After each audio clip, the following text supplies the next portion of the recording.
Tumayo po ang lahat at tayo'y makiisa sa banal na misa na pamumunuan ng ating kura paroko, Reverendo Padre Douglas D. Badong.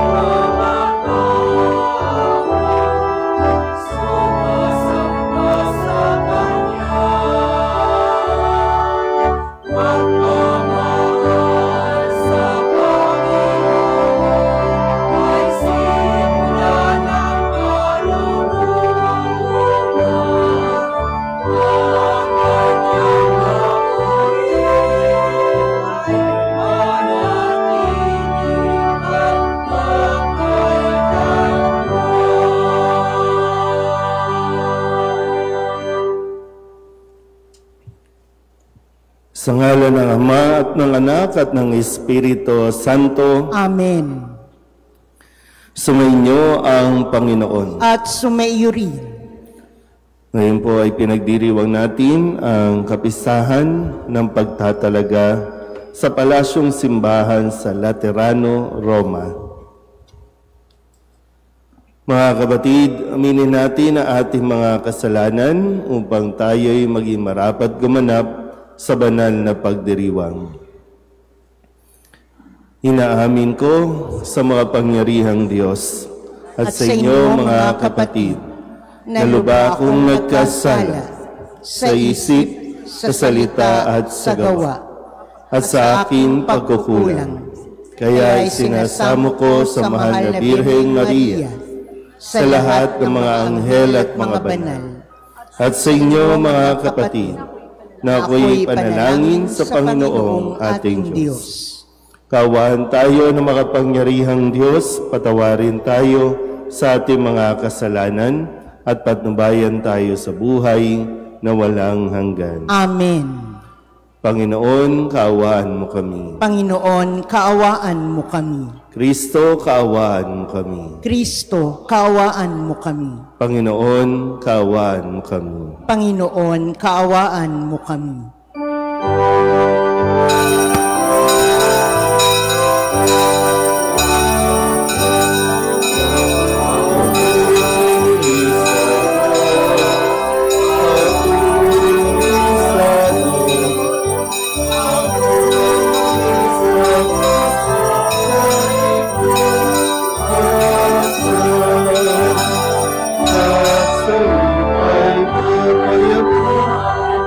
At sa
Manalangin tayo.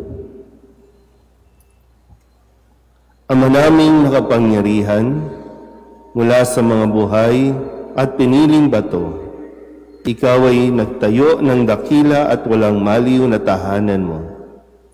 Pagibayuhin mo ang paglukob ng Espiritu ng iyong kagandahang loob sa iyong sambayanan upang kami lalong sumulong bilang iyong lungsod ng kapayapaan sa kalangitan sa pamamagitan ni Jesucristo kasama ng Espiritu Santo magpasawalang hanggan. Amen.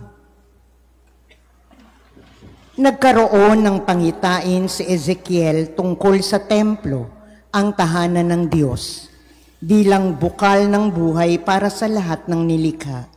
Ang templong gawa ng tao ay papalitan ng templo ng katawan ni Kristo, ang simbahan na siyang tunay na tahanan ng Diyos. Pagbasa mula sa aklat ni Propeta Ezekiel. Noong mga araw na iyon, bumalik kami ng anghel sa pintuan ng templo. Sa ilalim nito'y may agos ng tubig papunta sa silangan. Ang templo'y paharap sa silangan. Ito'y nagmumula sa gawing timog na bahagi ng templo, sa gawing timog ng altar. Lumabas kami sa pintuan, sa gawing hilaga, at iniligid niya ako papalabas sa pintuan sa gawing silangan. Doon ay may mahinang agos ng tubig mula sa gawing timog ng hagdanan. Sinabi niya sa akin, ang tubig na ito ay papunta sa dakong silangan hanggang dagat na patay. Pag-abot nito sa dagat na patay, malilinis ang tubig nito. Lahat ng lugar na maagusan nito ay magkakaroon ng lahat ng uri ng hayop at isda. Pagdating ng agos nito sa dagat na patay, magiging tabang ang tubig ng dagat. Lahat ng lugar na aabutin nito ay magkakaroon ng buhay. Sa magkabilang pampang ng ilog ay tutubo ang sari-saring punong kahoy na makakain ang bunga.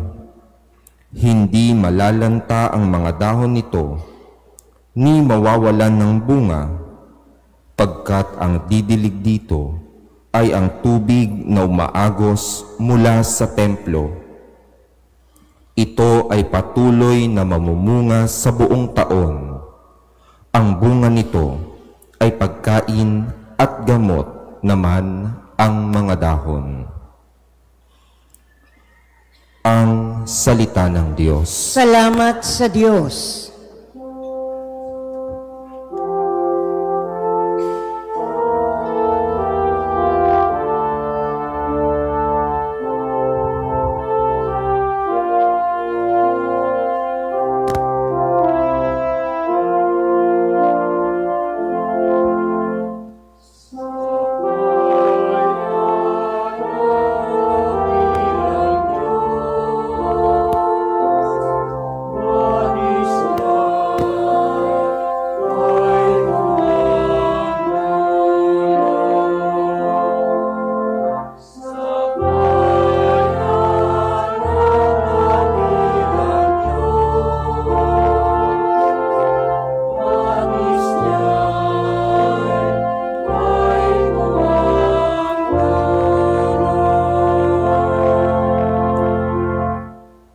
Ang Diyos ang lakas natin at kandungan, at handang saklolo kung may kaguluhan.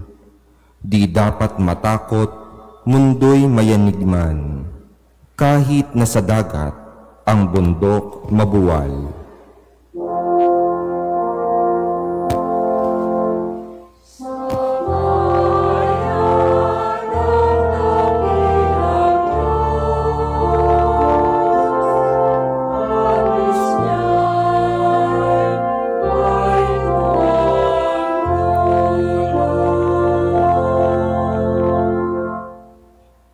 May ilog ng galak sa bayan ng Diyos. Sa banal na templo'y ligaya ang dulot. Ang tahanang lungsod ay di masisira. Ito ang tahanan ng Diyos na dakila. Mula sa umaga ay kanyang alaga.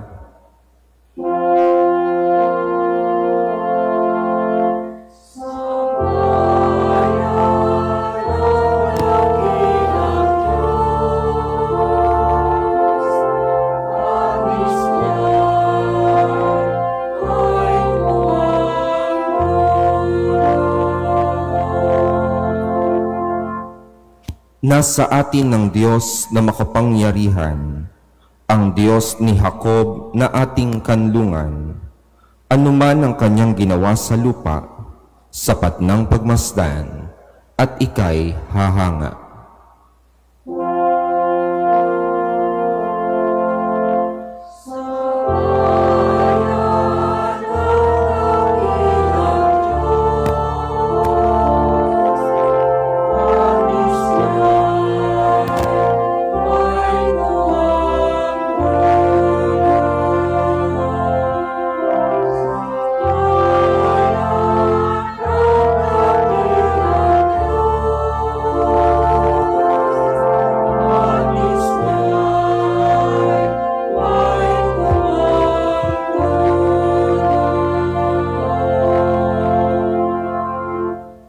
Itinuturo ni San Pablo sa mga taga-Korinto na sila ang templo ng Diyos at ang tahanan ng Espiritu Santo.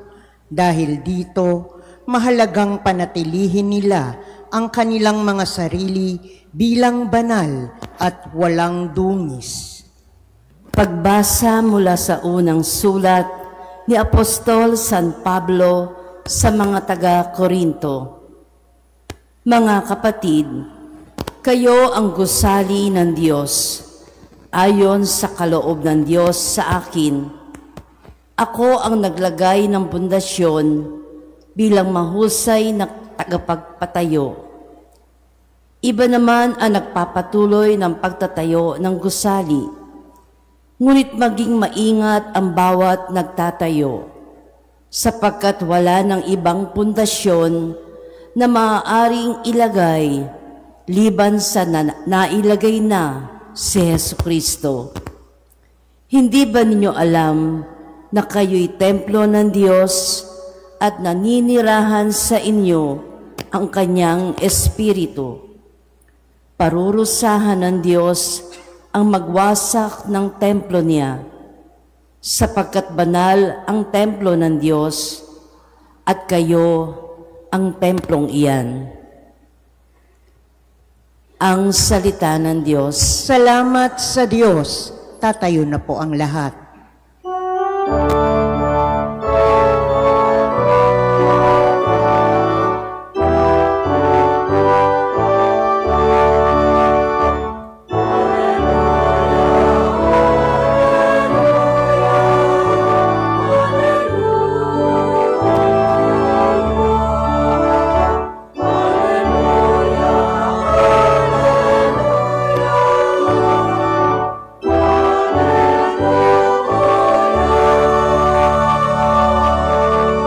Aking bahay na pinili ay pagpapalaing lagi, ng ngalan ko'y manatili.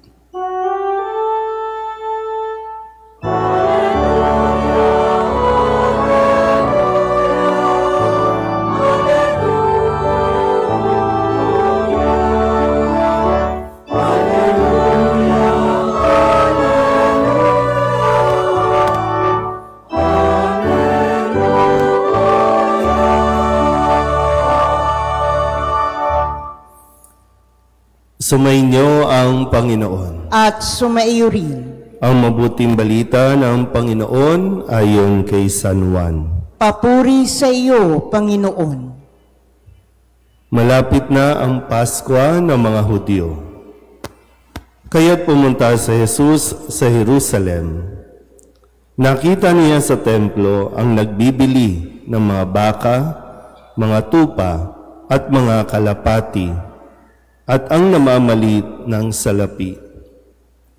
Gumawa siya ng isang panghagupit na lubid at ipinagtabuyang palabas ang mga mangangalakal, pati mga baka at tupa.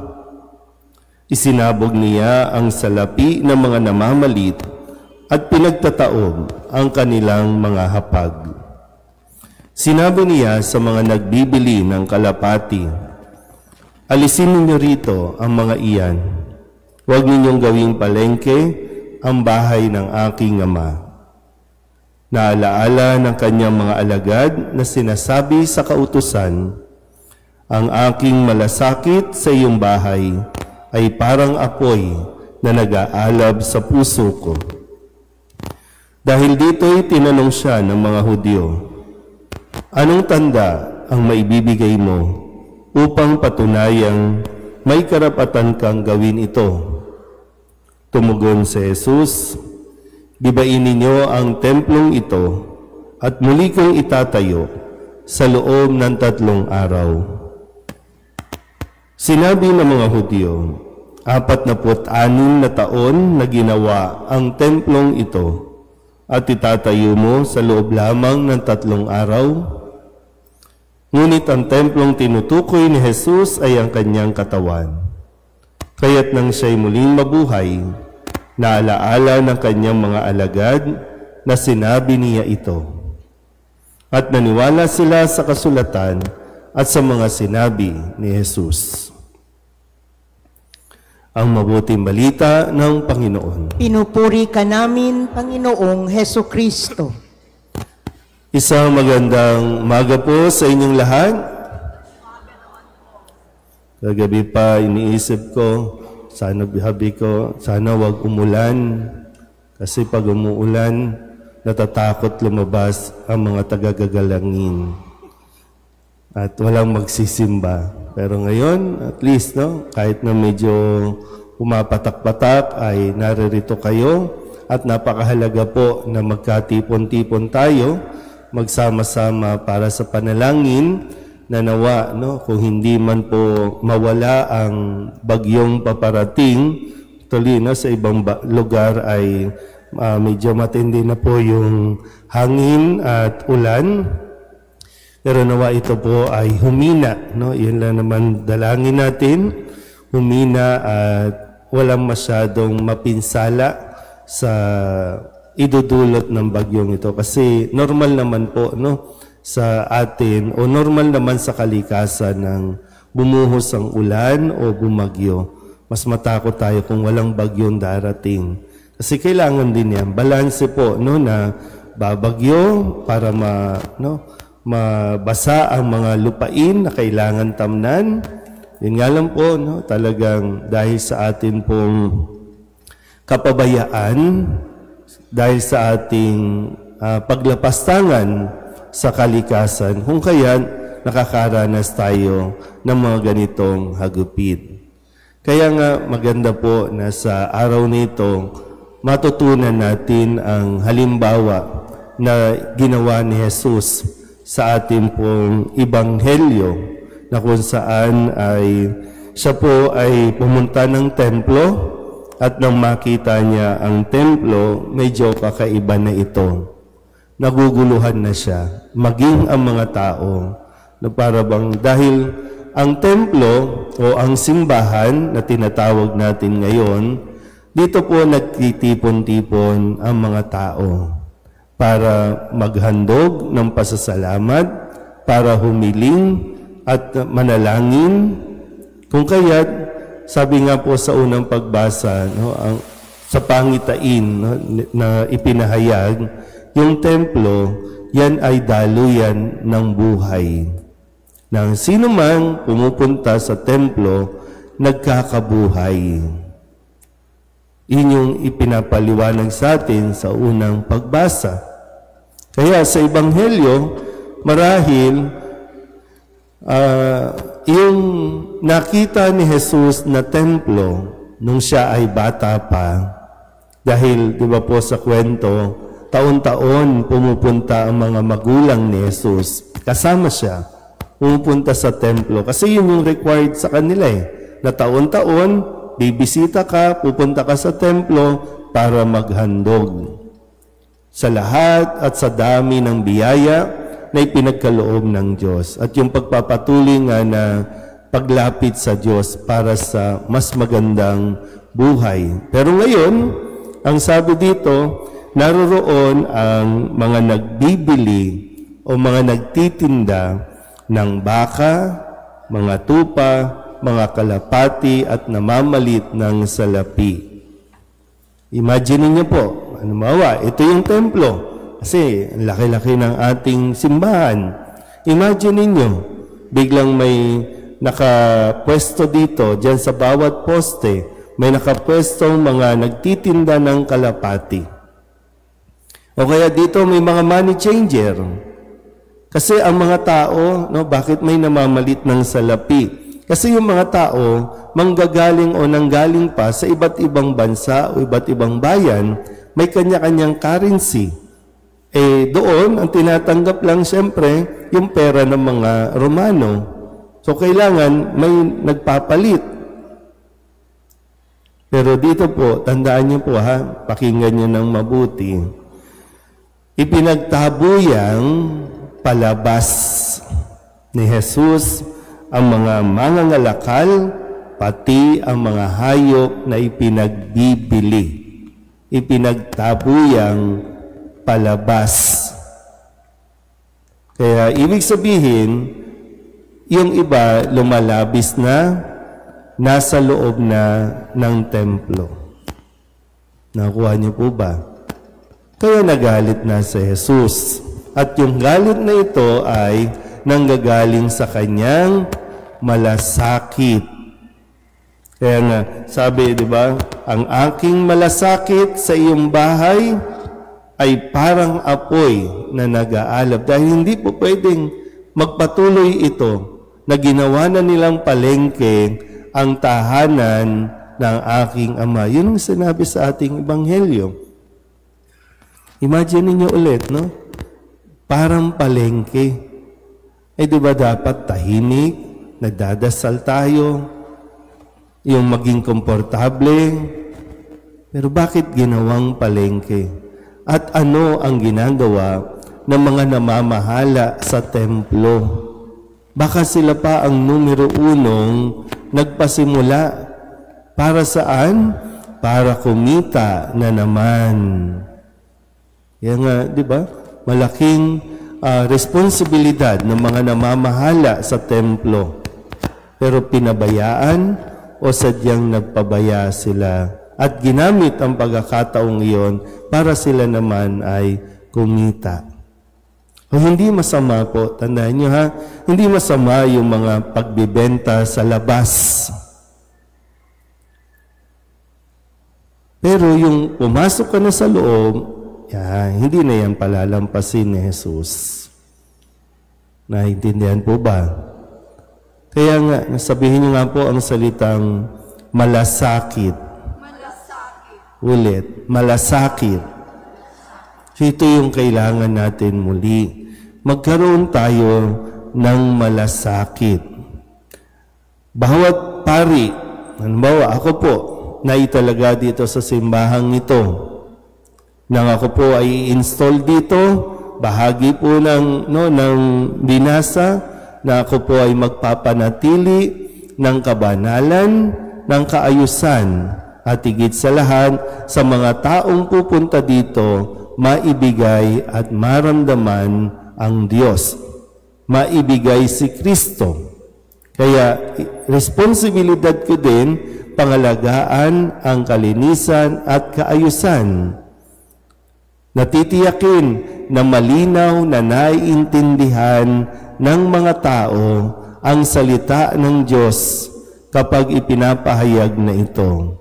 Kaya mahalaga po. Halimbawa ito, yung ating audio. Di ba, danaisin nyo bang magsimba pa dito kung hindi nyo naman naiintindihan? Maraming kailangan tingnan. Sige nga, subukan nyo ang timingala. Uy, timingala kayo. Yung hiya na naman kayo, kunyari, Diba? Atin to Ibinigay ito ng Diyos sa atin. dito para sa mga tagagalangin. Ibinigay ito sa atin. Kaya ang bawat isa sa atin ay kinakailangan magmalasakit. Unang-una na ako. Magmalasakit. Minsan hindi po madali, no? Kasi minsan kailangan ko kayong kausapin, kailangan ko kayong lapitan, o kailangan natin ng pintura, kailangan natin pasaayos ito, kailangan na minsan mahirap sa akin na makiusap, na manghingi, no? Kasi talagang mahirap manghingi, no? Pero responsibilidad ko yan unang-una na itong bahay na ito, ang bahay ng Diyos, tahanan ng Diyos, na ang sino man at lahat ng mga anak ng Diyos na kapag pumunta dito, makaramdam naman ng kapahingahan, makaramdam ng kaginhawahan at lalo tigit. No? Yung presensya ng Diyos ay talagang maramdaman. Although, syempre, kailangan nga pong mag-ingat kasi mahirap naman pag lagi nyo na lang, ano ba yan si Father? Lagi na lang fundraising ng fundraising. Pupunta na lang ako dito para magbigay na magbigay. Pero ito po yung panawagan sa atin din, no? Magmalasakit tayo. Kusang magmalasakit. Kaya nga, pangalawa, syempre inaasahan na tutulong dito mga organisasyon, yung mga ministries na naririto, yung mga nagsiserve dito, magkaroon din ng malasakit. Hindi lang basta nandito para mag-serve. Yun nga lang, minsan dapat nga, no, malinaw sa mga naglilingkod, nandito kayo, sumali kayo para tumulong sa simbahan. Kaya nga, halimbawa, yung choir, kailangan nagpa-practice ang choir. Para na sa ganun, pag kumanta yung choir, yung mga tao, wow, salamat sa Diyos. Yung mga nagbabasa, yung mga lay minister, yung mga sakristan, tinuturuan din kasi kailangan ng formation. Bahagi kasi yun para matuto tayong magmalasakit. Yan lang, minsan, no, nababalitaan nyo, yung mga organisasyon namin, nag-aaway-away. Yung mga organisasyon namin, nagpapagalingan na para pumasok ka ba dito para makipag-compete, para makipagpaligsahan, para makipagpagalingan? Hindi tayo para magmalasakit. Diba? Kaya nga, sasali ako dyan kasi gusto kong tumulong sa simbahan. Kasi yun yung maibibigay natin, tulong sa simbahan. Sabihin nyo nga ulit, malasakit. Sabi sa ikalawang pagbasa, sa ipinahayag, no, sa sulat ni San Pablo, sabi niya, pinapaalalahanan tayo na tayo rin, kung tayong nagtipon-tipon ngayon sa templo at tahanan ng Diyos, sabi niya, tayo rin ay ang templo ng Diyos, ang mga tao. Kaya nga kahit mawala ang haliging batong na ito, magpapatuloy ang simbahan sa pamamagitan natin. Kahit sakali tayo nagtipon, dahil tayo pa rin ang simbahan. Kaya ngayon, no? Tingnan nyo nga ulit mga mukha ng katabi ninyo. Tingnan nyo ulit. Sige na, huwag kayong mahiya. Gusto ko lang ipaalala sa inyo, kayo ang simbahan. Kayo ang mukha ng simbahan. Kaya yan, marami sa inyo nakikiisa sa panalangin natin at panawagan, matigil na ang korupsyon. Kaya marami nakikiisa sa pagsusuot ng puti para ipahayag ang atin pong hindi tayo sang-ayon at hindi tayo masaya sa nangyayaring nakawan. Dahil dito sa mga korupsyon na ito, sa kawalang malasakit ng mga inaasahan, naranasan ulit itong hagupit ng bagyong si Tino. At hindi lang si Tino ang dumating at marami pang darating. Ngayon, maraming templo ang lubog, pinanghihinaan ng loob, nalalamig pa sa hanggang ngayon, nagsisiksikan sa mga evacuation center, hindi malaman paano babangon, hindi malaman paano magsisimula ulit. Dahil sa kawalang malasakit ng iilan. Pero kung mas maraming magmamalasakit, mas magiging madali at mas mararamdaman natin ang pagmamahal at presensya ng Diyos. Sabihin niyo nga ulit, malasakit. So hindi yung malasakit noon ay pinakita ni Kristo. So hindi tayo pwedeng tumatahimik lang. Pag alam ninyong may nangyayaring pang-aabuso na, kahit dito sa ating simbahan, magsalita kayo. Para hanggat maaga, malinis natin, maituwid natin ang anumang mga dapat na ituwid para magpatuloy ang tahanang ito ng Diyos. Amen? Ibahayag natin ang ating pananampalataya. Sumasampalataya ako sa Diyos amang makapangyarihan sa lahat, na may gawa ng langit at lupa. Sumasampalataya ako kay Hesukristo, iisang anak ng Diyos, Panginoon nating lahat. Nagkatawang tao siya, lalang ng Espiritu Santo, ipinanganak ni Santa Mariang Birhen, pinagpakasakit ni Poncio Pilato, ipinako sa krus, namatay, inilibing, nanaog sa kinaroroonan ng mga yumao, nang may ikatlong araw na buhay na mag-uli, umakyat sa langit, naluluklok sa kanan ng Diyos amang makapangyarihan sa lahat. Doon magmumulang paririto at huhukom sa nangabubuhay at nangamatay na tao. Sumasampalataya naman ako sa Diyos Espiritu Santo, sa banal na simbahang Katolika, sa kasamahan ng mga banal, sa kapatawaran ng mga kasalanan, sa pagkabuhay na muli ng nangamatay na tao, at sa buhay na walang hanggan. Amen.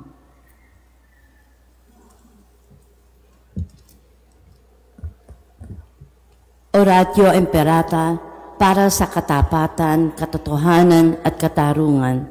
Amang makapangyarihan sa lahat, ikaw ang gumabay sa iyong bayan mula sa pagkaalipin, bilang haliging ulap sa araw at haliging apoy sa gabi. Sa panahong ito ng panlilinlang at katiwalian na bumabalot sa aming bayan, ipamalas mo sa amin ang iyong liwanag na nagtataboy sa lahat ng dilim. Inaamin namin kami rin ay madalas lumalakad sa kadiliman, sa aming pananahimik, pagkikibit-balikat at kawalang pakialam. Hinayaan naming lumaganap ang kasinungalingan at umusbong ang katiwalian. Patawarin mo kami, Panginoon, at linisin mo ang aming mga puso sa kasalanang bumubulag at sumisira, kasalanang umaagaw ng pagkain sa may hirap at ng pag-asa sa buong bayan. Ipagkaloob mo sa amin ang mga pinunong kawangis ng puso ng iyong anak, mga pastol na handang maglingkod, hindi mga lobong sumisila. Sa kapangyarihan ng iyong banal na Espiritu, bigyan mo kami ng lakas ng loob na itakwil ang kasinungalingan, ibunyag ang pandaraya, igiit ang katarungan, at ipagtanggol ang katotohanan. Sa lahat ng aming gawain, pampubliko man o pansarili, upang ang katapatan ay dumaloy sa aming lupain tulad ng ilog, at ang katwiran ay rumagasa na parang malakas na agos.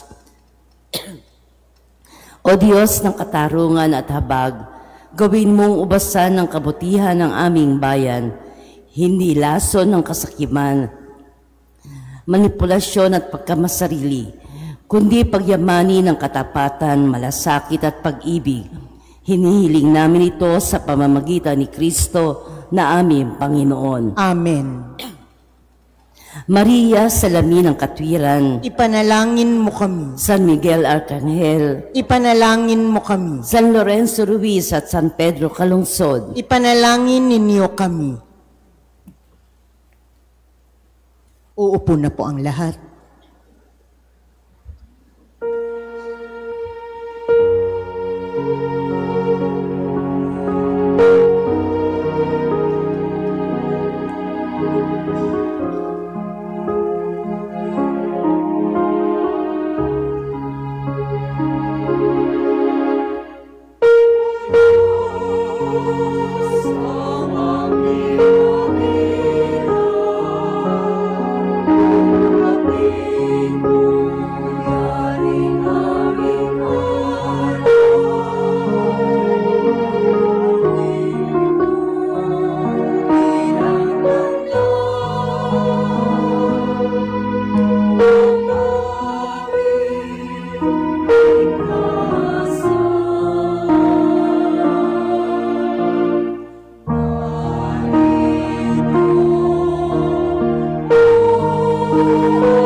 Manalangin kayo mga kapatid upang paghahain natin ikalugdan ng Diyos Amang makapangyarihan. Tanggapin nawa ng Panginoon itong paghahain sa iyong mga kamay, sa kapurihan niya at karangalan, sa ating kapakinabangan at sa buong sambayanan niyang banal. Ama naming lumikha, tanggapin mo ang paghahain ito at ipagkaloob mo sa mga nananalangin sa iyo ang lakas sa dulot ng pakikinabang sa mga iniaalay dito sa pamamagitan ni Jesucristo kasama ng Espiritu Santo magpasawalang hanggan. Amen. Sumainyo ang Panginoon. At sumaiyo rin. Itaas sa Diyos ang inyong puso at diwa. Itinaas na namin sa Panginoon. Pasalamatan natin ang Panginoong ating Diyos. Marapat na siya'y pasalamatan. Ama naming makapangyarihan, tunay ngang marapat na ikaw ay aming pasalamatan. Minarapat mong manahan sa bahay dalanginang itinayo para sa iyo, upang kami mahubog mo bilang tahanan ng iyong Espiritu, na may pagkakapuri mo sa pagtataglay ng iyong sariling karigtan. Itinalaga mo sa iyong kabanalan ang gusaling kababanaagan ng iyong tinipong sambayanang kaisa ng anak mo palagi, nang makapagluwal ng mga kasapi na sa iyo'y sasapid ng maluwalhati. Kaya kaisa ng mga anghel na nagsisiawin ng papuri sa iyo, nang walang humpay sa kalangitan, kami nagbubunyi sa iyong kadakilaan.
Ama naming banal, ikaw ang bukal ng tanang kabanalan. Kaya't sa pamamagitan ng iyong Espiritu, gawin mong banal ang kaloob na ito upang para sa aming maging katawan at dugo ng aming Panginoong Heso Kristo.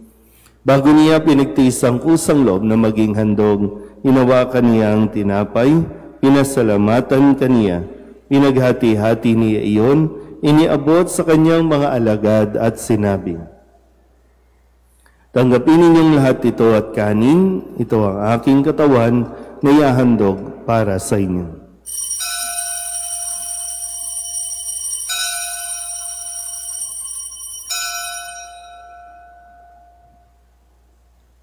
Gayun din naman nang matapos ang hapunan, hinawakan niya ang kalis, muli kaniyang pinasalamatan. Iniabot niya ang kalis sa kanyang mga alagad at sinabi, "Tanggapin ninyong lahat ito at inumin. Ito ang kalis ng aking dugo, ng bago at walang gantipan. Ang aking dugo na ibubuhos para sa inyo at para sa lahat, sa ikapagpapatawad ng mga kasalanan. Gawin ninyo ito sa pag-alaala sa akin."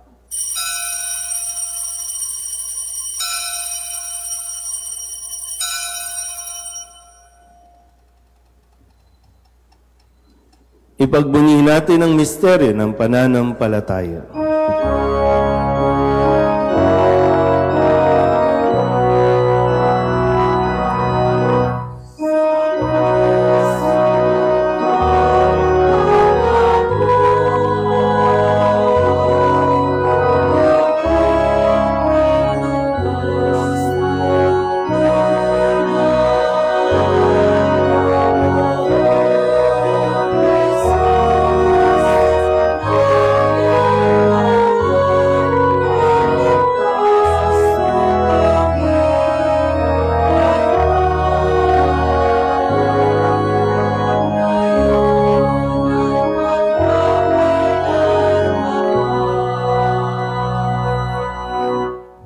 Ama, ginagawa namin ngayon ang pag-alaala sa pagkamatay at muling pagkabuhay ng iyong anak, kaya tiniaalay namin sa iyo ang tinapay na nagbibigay buhay at ang kalis na nagkakaloob ng kaligtasan. Kami napapasalamat dahil kami iyong minarapat na tumayo sa harap mo para maglingkod sa iyo. Isinasamo namin kami magsasalo-salo sa katawan at dugo ni Kristo ay mabuklod sa pagkakaisa sa pamamagitan ng Espiritu Santo. Ama, lingapin mo ang iyong simbahang laganap sa buong daigdig. Puspusin mo kami sa pag-ibig, kaysa ni Leon na aming Papa at ni Jose na aming Obispo at ng Tanang Kaparian.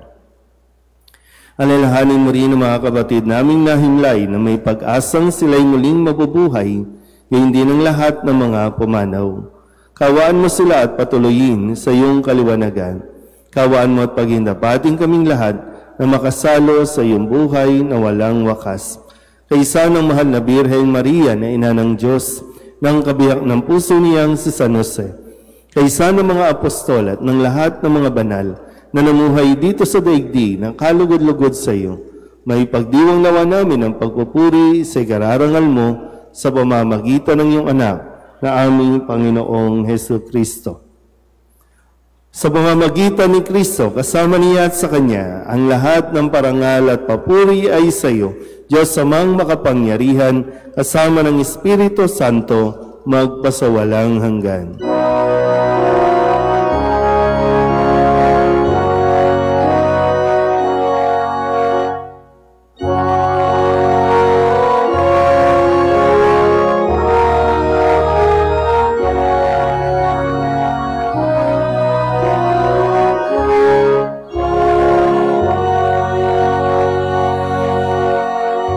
Sa tagabili ng mga nakagagaling na utos at turo ni Jesus sa Panginoon natin at Diyos, ipahayag natin ng lakas loob.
Hinihiling namin kami iadya sa lahat ng masama, pagkalooban ng kapayapaan araw-araw, iligtas sa kasalanan at ilayo sa lahat ng kapahamakan, samantalang aming pinananabikan ang dakilang araw ng pagpapahayag ng tagapagligtas naming si Hesus Kristo. Sapagkat iyo ang kaharian at ang kapangyarihan at ang kapurihan magpakailanman. Amen. Panginoong Hesus Kristo, sinabi mo sa iyong mga apostol, kapayapaan ang iniiwan ko sa inyo, ang aking kapayapaan ang binibigay ko sa inyo. Tunghayan mo ang aming pananampalataya at huwag ang aming mga pagkakasala. Pagkalooban mo kami ng kapayapaan at pagkakaisa ayon sa iyong kalooban, kasama ng Espiritu Santo, magpasawalang hanggan. Amen. Ang kapayapaan ng Panginoon ay laging sumainyo. At sumaiyo rin. Mabigayan po tayo ng kapayapaan sa isa't isa.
Ito ang kordero ng Diyos.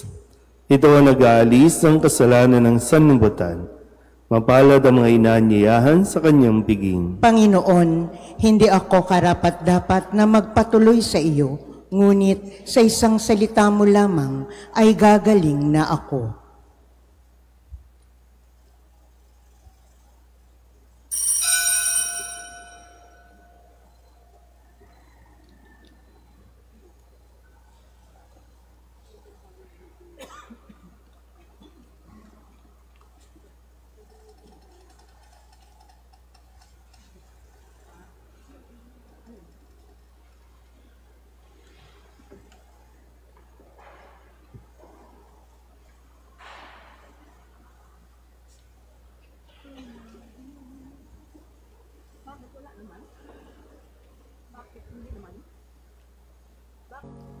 Magsiluhod po ang lahat para sa panalangin kay San Jose.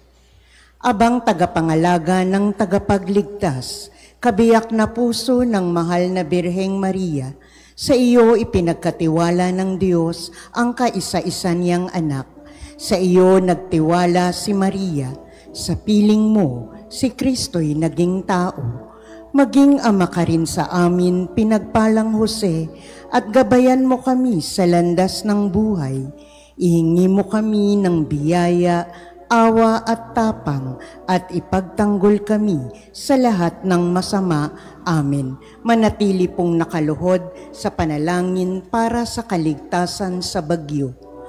Mapagmahal naming Ama, lumikha at Panginoon ng sansinukob, ang iyong pagkalinga ang nagtataguyod sa mga saligan ng daigdig, at ang iyong karunungan ang gumagabay sa daloy ng kalikasan. Taos-puso kaming nagsusumamo, iligtas mo kami sa nagbabantang panganib ng bagyo.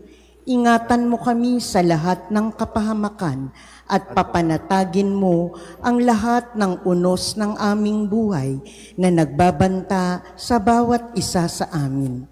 Manatili nawa kaming ligtas sa iyong mapagkalingang mga kamay. Masumpungan namin ang iyong kalooban sa bawat karanasan at matapat ka naming mapaglingkuran bilang mga katiwala ng iyong sanlikha na may pusong puspos ng pasasalamat. Pawiin mo ang lahat ng aming mga takot at pangamba. Imulat mo ang aming mga mata at buksan ang aming mga puso upang makatugon kami sa pangangailangan ng bawat isa. Hinihiling namin ito sa pamamagitan ni Kristong aming Panginoon. Amen. O mahal na Birheng Maria, aming masintahing ina, ipanalangin mo kami. Yakapin mo kami sa manto ng iyong pag-ibig at ipag-adya kami sa lahat ng kalamidad. Amen. Tatayo na po ang lahat. Manalangin tayo. Ama naming mapagmahal, niloob mong ang lungsod ng kapayapaan sa langit ay aming mabanaagan sa nakikita naming sambayanan mo sa lupang ibabaw.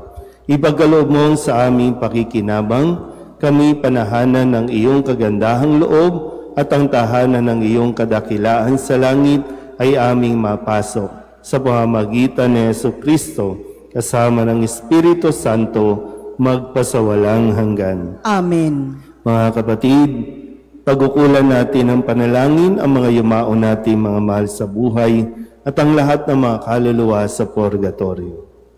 Mga anghel, mga banal, tanang nasa kalangitan, halikayo at samahan. Ang mga giliw nating pumanaw sa piling ng poong mahal. Si Kristo ang mag-aakay sa kandungan ni Abraham upang doon ay humimlay. Ang mga giliw naming pumanaw sa piling ng poong mahal. Sa ilaw na walang hanggan, kapayapaan naway pagkamiti ng may kapal. Ang mga giliw naming pumanaw sa piling ng poong mahal. Ama naming mapagmahal, inihahabilin namin sa iyo ang aming mga kapatid na pumanaw sa buhay na ito. Huwag mo po silang pabayaan at pamalagiin mo silang buhay sa iyong piling. Alang-alang sa iyong awa at pag-ibig, patawarin mo sana ang kanilang mga pagkukulang at nagawang pagkakasala, dala ng kanilang kahinaan. Manatili nawa silang maligaya sa iyong piling, kasama ng iyong anak at ng Espiritu Santo, magpasawalang hanggan. Amen. Kapayapaan kailanman ang igawad ng may kapal sa mga yumaong ating mahal. Sila nawa ay silayan ng ilaw na walang hanggan. Muli po, paanyaya sa mga nagsasama na hindi pa kasal o yung mga kasal sa sibil, simplihan lang po natin, libre po ang kasal dito, pumunta na po kayo sa altar. Ayusin nyo lang po yung mga requirements nang maigawad na po sa inyo ang sakramento ng kasal. Sumainyo ang Panginoon. At sumaiyo rin. At pagpalain kayo ng makapangyarihang Diyos, Ama at Anak, at Espiritu Santo. Amen. Tapos sa banal na misa, humayo tayo sa kapayapaan ni Kristo. Salamat sa Diyos. Magandang umaga po.